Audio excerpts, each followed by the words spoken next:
আসসালামু আলাইকুম ওয়া রাহমাতুল্লাহি ওয়া বারাকাতুহু। এই ভিডিওটি প্রত্যেক গার্জিয়ানের কাছে পৌঁছে দিবে। এই ভিডিওটা বানানো হতেছে যুবক ভাই এবং যারা গার্জিয়ান আছে তাদের জন্য এবং ছোট ছোট বাচ্চাদের জন্য। কারণ এই ভিডিওটির মাধ্যম দিয়ে অনেকে শিক্ষা অর্জনের চাহিদা ইনশাআল্লাহ বাড়িয়ে যাবে। ভিডিওটি হচ্ছে নবী করিম সাল্লাল্লাহু আলাইহি ওয়াসাল্লাম বলিয়াছেন, আমার উম্মতের মধ্যে যে ব্যক্তি 40টি হাদিস মুখস্থ করিবে, কিয়ামতের দিন আল্লাহ তাআলা তাকে নবী করিম সাল্লাল্লাহু আলাইহি ওয়াসাল্লাম অর্থাৎ নবী মুহাম্মদ সাল্লাল্লাহু আলাইহি ওয়াসাল্লামের শাফায়াতে শামিল করিবেন আল্লাহ তাআলা। নবী করিম সাল্লাল্লাহু আলাইহি ওয়াসাল্লাম বলিয়াছেন, উম্মতের মধ্যে যে ব্যক্তি 40টি হাদিস মুখস্থ করবেন, আল্লাহ তাআলা তাকে কিয়ামতের দিন নবী করিম সাল্লাল্লাহু আলাইহি ওয়াসাল্লামের শাফায়াত নসিব করবেন। সুবহানাল্লাহ। তোরা যারা নাকি মাদ্রাসায় পড়ে নাই তাদের জন্য তো 40টি হাদিস মুখস্থ করা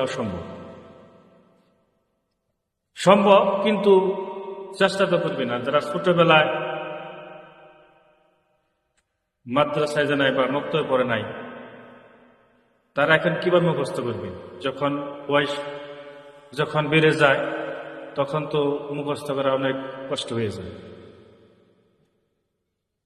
তো যদি ছোটবেলায় শিক্ষা অর্জন করা হয় তাহলে নিশ্চয় আল্লাহ তাআলা ওই ইলম দান করেন। তো এই 40টি হাদিস মুখস্থ করার এমন সহজ, যদি কারিকুলাম অনুযায়ী পড়া হয়। আমাদের আসামের দ্বীনি তালিম বোর্ড থেকে এমন একটি সহজ পদ্ধতি দিয়েছেন, আসাম বোর্ডকে ধন্যবাদ জানাচ্ছি যে আসাম বোর্ডের থেকে এমন একটি কারিকুলাম পাঠ্যক্রম বানাইছেন যে প্রত্যেক মক্তবে 5টি করে ক্লাস দিয়েছেন। প্রথম, দ্বিতীয়, তৃতীয় এবং চতুর্থ এবং পঞ্চম। প্রথম, দ্বিতীয়, তৃতীয়, চতুর্থ এবং পঞ্চম। Class 1, class 2, class 3, class 4, class 5। এই 5টা ক্লাস আছে। 5টা বছর, 5 বছরে 5টা ক্লাস। যে বর্তমান মক্তবে যদি ছাত্ররা পড়ে তাহলে এই 5টা ক্লাস হবে। আর এই 5টা ক্লাস প্রত্যেকটা ক্লাসে 8টি করে হাদিস মুখস্থ করার সুযোগ রয়েছে। যে প্রত্যেক ক্লাসে 8টা করে হাদিস কিতাবের মধ্যে লিপিবদ্ধ করেছেন। প্রত্যেক ক্লাসে 8টা করে হাদিস মুখস্থ করবে।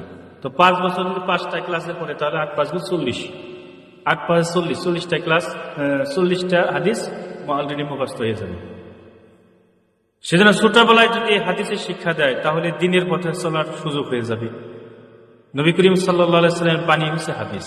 তো এই হাদিস শিক্ষা গ্রহণ করার জন্য মক্তবে পড়তে হবে না, মাদ্রাসায় পড়তে হবে। যারা মাদ্রাসায় পড়ে নাই তাদের জন্য তো এটা কষ্টকর হয়ে যাবে।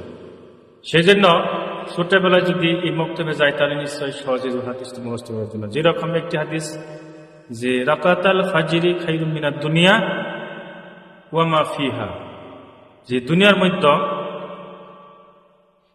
যত বড় বড় সম্পদ আছে সমস্ত সম্পদের সে উত্তম ফজরের 2 রাকাত সুন্নত নামাজ। ফজরের 2 রাকাত